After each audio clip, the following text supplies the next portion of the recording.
दोस्तों कैसे आप सब। मैं आशा करता हूँ आप सब अच्छे होंगे। तो दोस्तों मेरा नाम है विशाल और मैं अपने पढ़ाई करने के साथ साथ आप सभी को पढ़ाने का प्रयास करता हूँ। तो दोस्तों फाइनली आप लोग क्लास 10th में पहुंच चुके हैं और आज आप लोगों का क्लास 10th का साइंस का पहला क्लास होने वाला है। और दोस्तों आज हम साइंस के पहले क्लास में जो है साइंस का पहला चैप्टर जो कि है रासायनिक अभिक्रिया एवं समीकरण, उस चैप्टर को दोस्तों हम अच्छी तरीके से समझने वाले हैं कि उस चैप्टर में कौन कौन से हेडिंग्स हैं, उससे कैसे क्वेश्चन बनेगा और उनको दोस्तों मैं बिल्कुल आप लोगों को बिल्कुल सिंपल भाषा में, सिंपल लैंग्वेज में अच्छे से समझाने वाला हूँ। दोस्तों मैं ये गारंटी लेता हूँ कि ये वीडियो देखने के बाद में आपको जो है अच्छी तरीके से समझ में आ जाएगा। तो चलिए दोस्तों हम अपने पहले हेडिंग की तरफ पढ़ते हैं। लेकिन दोस्तों बात करें अगर रासायनिक समीकरण वाले चैप्टर की, दोस्तों इसमें जो है दोस्तों सबसे पहले हमको समझना पड़ेगा कि परिवर्तन क्या होता है। परिवर्तन खास दो प्रकार के होते हैं। पहला भौतिक परिवर्तन, चलिए दोस्तों मैं लिखकर बताता हूँ। सबसे पहले दोस्तों हम सीखेंगे परिवर्तन कि परिवर्तन क्या होता है। तो दोस्तों परिवर्तन निम्न दो प्रकार के होते हैं। पहला होता है दोस्तों हमारा भौतिक परिवर्तन। पहला भौतिक परिवर्तन होता है कौन सा परिवर्तन में, पहला भौतिक परिवर्तन और दूसरा होता है दोस्तों रासायनिक परिवर्तन। ये दोस्तों जो है हमारे पास हेडिंग है भौतिक परिवर्तन और रासायनिक परिवर्तन। तो सबसे पहले मैं आपसे पूछूं कि भौतिक परिवर्तन क्या है तो आप नहीं बता पाएंगे, तो उन्हीं को दोस्तों हम समझेंगे भौतिक परिवर्तन क्या है, रासायनिक परिवर्तन क्या है। तो चलते हैं हम अपने पहले हेडिंग पर जो कि है भौतिक परिवर्तन। दोस्तों फाइनली हम लोग आज में अपने पहले हेडिंग की तरफ जो कि दोस्तों भौतिक परिवर्तन क्या होते हैं। आप दोस्तों इसे मैं अगर डायरेक्ट आप लोगों को जो है इसका डिफिनीशन से समझाऊं यानी परिभाषा लिखा के समझाऊं तो वो हो सकता है आपको ना समझ में आए। लेकिन दोस्तों इसको मैं अच्छे तरीके से समझाने के लिए इसको मैं आपको उदाहरण पर समझाऊंगा। तो इसीलिए सबसे पहले मैं एक उदाहरण लेता हूं। यहाँ पर क्या उदाहरण लेता हूं, यहाँ पर दोस्तों मैं एक उदाहरण लूंगा, उदाहरण नंबर 1। तो चलिए समझते हैं एग्जाम्पल की मदद से कि भौतिक परिवर्तन क्या होता है। तो दोस्तों जैसे मैं बात करूं उसका उदाहरण की, दोस्तों आप लोग बर्फ को तो जानते ही होंगे, बर्फ यानी आइस। और जब दोस्तों आप लोग बर्फ को छोड़ देते हैं काफी समय के लिए या फिर जब आप बर्फ को क्या करेंगे गर्म करेंगे तो क्या बन जाता है, पानी बन जाता है, यानी क्या बन जाता है, जल बन जाता है। तो यहाँ पर क्या होगा, बर्फ को जब गर्म किया जाता है यानी बर्फ को जब ताप दिया जाता है, यहाँ पर अधिक ताप दिया जाता है तो किसमें बदल जाता है, पानी यानी जल में बदल जाता है। तो यहाँ पर हमारे पास क्या बनेगा, बर्फ पिघलकर क्या बनता है, जल। और बर्फ कब पिघलता है, जब उसे गर्म किया जाता है या उस पर जो है धूप पड़ने लगता है तो वो क्या होता है, पिघल जाता है। जब उसे थोड़े समय के लिए छोड़ दिया जाता है तो वो पिघल कर क्या बन जाता है, जल बन जाता है। अब बात करें जल की, अब जब बर्फ को गर्म किया तो जल बन गया। अब जल को गर्म करेंगे तो क्या बनेगा, तो यहाँ पर जब जल को दोबारा से ताप देंगे अब दोस्तों क्या बनेगा, वाष्प बन जाएगा। क्या बन जाएगा, वाष्प बन जाएगा। यानी यहाँ पर सीधा सीधा उदाहरण बनता है कि बर्फ को गर्म किया गया जल बन गया और जल को गर्म किया गया तो वाष्प बदल गया। यानी इसका सीधा सीधा आपको क्या पता चलता है कि इसका, देखिए दोस्तों बर्फ कैसे रहता है, बर्फ को आप जिस प्रकार से जमाओगे उस प्रकार से जमा रहता है, मतलब वो ठोस होता है, बर्फ ठोस होता है। इसका एक निश्चित आकार होता है। जैसे मान लिया जाए बर्फ आपका कुछ इस प्रकार से है, आपका जो आइस क्यूब है वो इस प्रकार से है। अब जब इस बर्फ को आप लोग गर्म करेंगे तो पानी बन गया और पानी का कोई आकार नहीं होता। यानी पहले बर्फ कैसे था उसको पिघला दिया गया, अब जल बन गया। अब जल को आप गिलासा में भी रख सकते हैं, यानी दोस्तों यहाँ पर गिलास का मतलब मैं एक गिलास बनाने का प्रयास कर रहा हूँ, गिलास में भी रख सकते हैं और आप इसे बड़े से बर्तन में भी रख सकते हैं। यानी दोस्तों इसमें क्या हुआ, इसका कोई आकार नहीं है। आप चाहे इसे गिलास में रखें, आप चाहे इसे बड़े बर्तन में रखें, ये उसी का आकार ले लेगा। उसके बाद में दोस्तों बात करें वाष्प की। अब आप लोग सोच रहे होंगे नहीं समझ में आ रहा है, चलिए मैं एक सिंपल उदाहरण से समझाता हूं कैसे। जब दोस्तों देखे होंगे आप लोग जब सुबह खाना बनाते हैं और जैसे जब आप लोग देख रहे होते हैं यहाँ पर चावल को बनाते हैं तो इसमें आप लोग चावल को अंदर रख देते हैं और गैस चालू कर देते हैं। अब वो जब गर्म होने लगता है तो उसके ऊपर यदि किसी चीज से ढक देते हैं तो उस पर आप लोग कुछ समय बाद जब उस ढक्कन को उठाएंगे तो उस पर पानी की बूंदें लगी रहती है। अब वो पानी की बूंदें कैसे आ जाती है, ऊपर कैसे आती है, नीचे जल रहता है, जल को ताप दिया जाता है, वाष्प बन जाता है और आके इसमें जो है फंस जाता है और बाहर नहीं जा पाता, इस पे अटक जाता है। और अब बात करें, आप लोग सोच रहे होंगे लेकिन वहां पर तो वाष्प होना चाहिए, वहां पर जल कैसे दिखता है?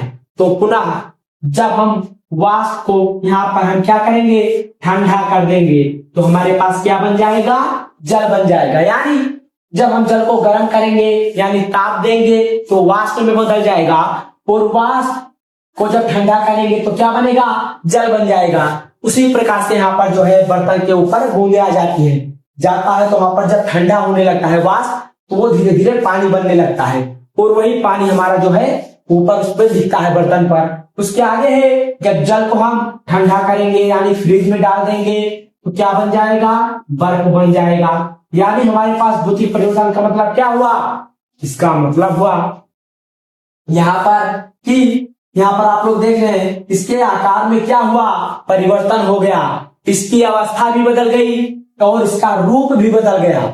लेकिन क्या इसका जो है रासायनिक समीकरण बदला, रासायनिक संगठन बदला? नहीं बदला। कैसे? आप लोग दोस्त जानते होंगे बर्फ में क्या रहता है, पानी ही जब हम ठंडा कर देते हैं तो बर्फ बन जाता है, और इसी जब पानी को जब दोस्तों हम और गर्म कर देते हैं तो वाष्प बन जाता है, और ठंडा कर देते हैं तो वही जल बन जाता है।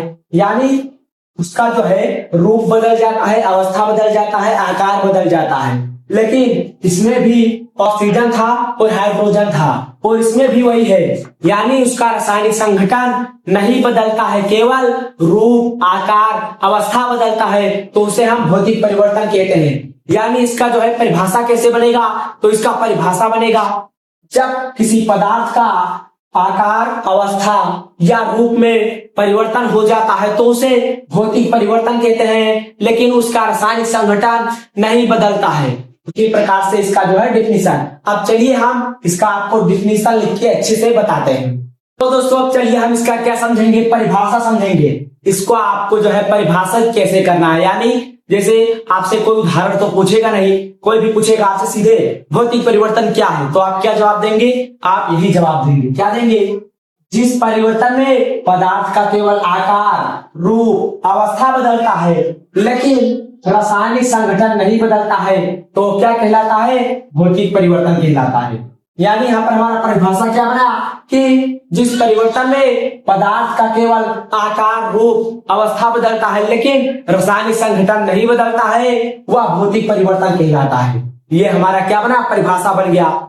इसी प्रकार से वही तो उदाहरण में आप क्या लिखेंगे, उदाहरण वही हो जाएगा जैसे बर्फ का जल बनना या फिर जल से बर्फ बनना, ये क्या है, भौतिक परिवर्तन है, क्योंकि केवल उसमें आकार और रूप और अवस्था में परिवर्तन हो रहा था। जैसे बर्फ ठोस था तो उसकी अवस्था क्या बना, बर्फ की अवस्था ठोस, लेकिन जल की अवस्था क्या बना, द्रव अवस्था हो गया। यानी अवस्था भी बदल गया, रूप भी बदल गया और उसका आकार भी बदल गया। कैसे?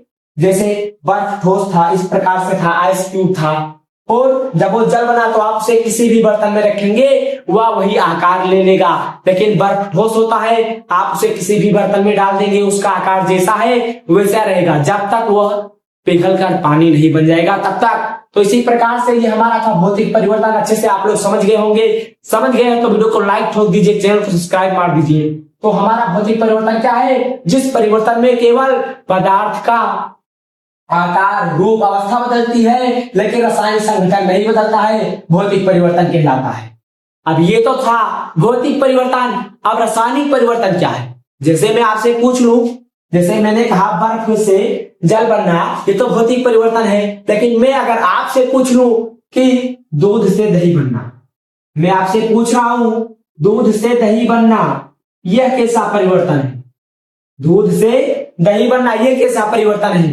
तो मैंने यहां पर कहा कि बर्फ को जल बनाया जा सकता है और जल को बर्फ बनाया जा सकता है। यानी ये अब क्रिया दोनों तरफ हो रहा है। यानी बर्फ से हम जल बना सकते हैं और जल को पुनः बर्फ बना सकते हैं। लेकिन हम बात करें दूध से दही बनने की, बात करें दूध से दही बनने की, तो क्या एक बार दूध को दही बनाने के बाद में दही से दूध बनाया जा सकता है? बिल्कुल नहीं, आप कभी नहीं बना पाएंगे। तो ये कौन सा क्रिया होगा? तो ये होगा हमारा रासायनिक परिवर्तन। सॉरी दोस्तों, अब क्रिया नहीं परिवर्तन, तो क्या होगा?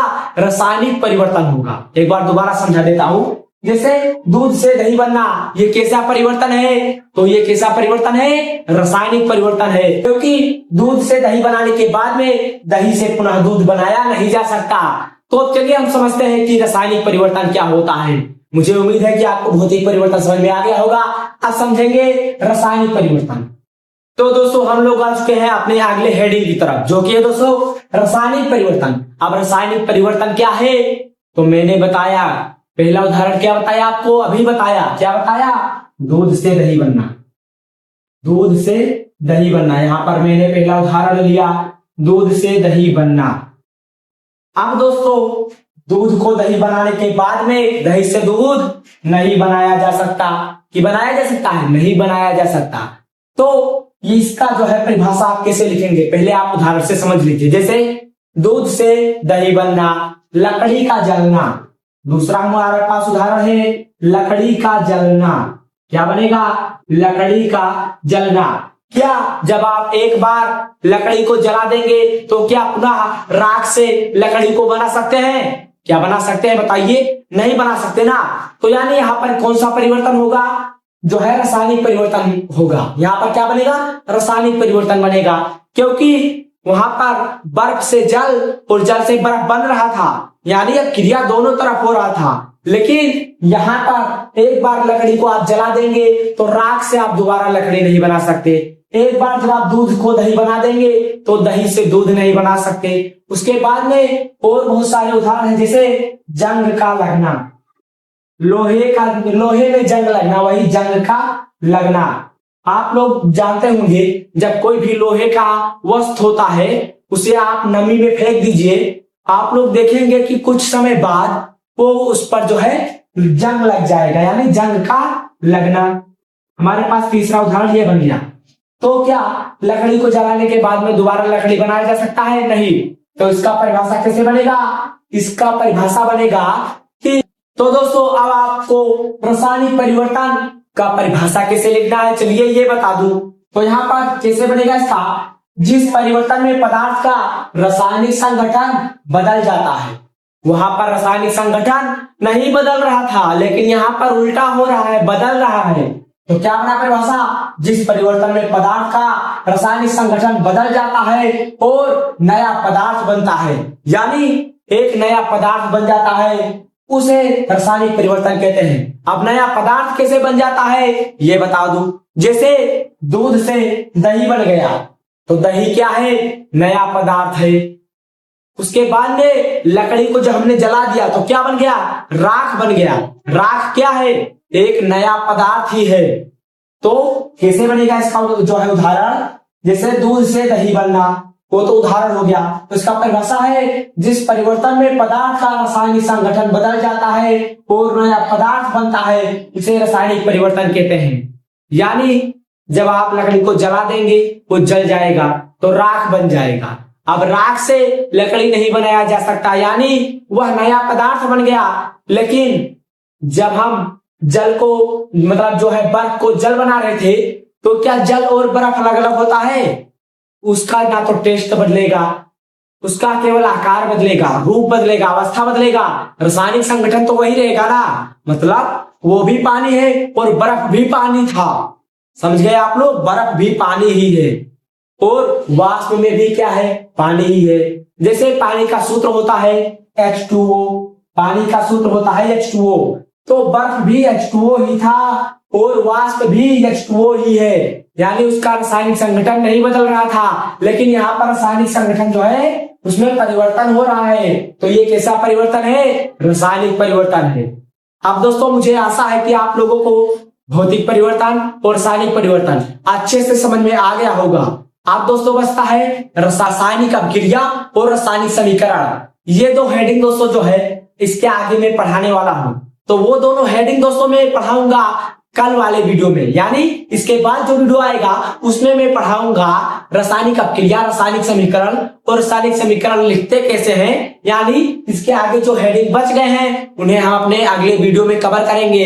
ये वीडियो काफी ज्यादा लंबा हो जाएगा, इसलिए इस वीडियो को यही रोकते हैं। और हाँ, अगर आप लोगों को अच्छी तरीके से समझ में आ गया है तो वीडियो को लाइक कर दीजिए, चैनल को सब्सक्राइब कर दीजिए और अपने सभी दोस्तों के पास शेयर कर दीजिए। और दोस्तों मिलते हैं अगली वीडियो में इसके अगले वाले टॉपिक के साथ। तब तक के लिए जय हिंद जय भारत।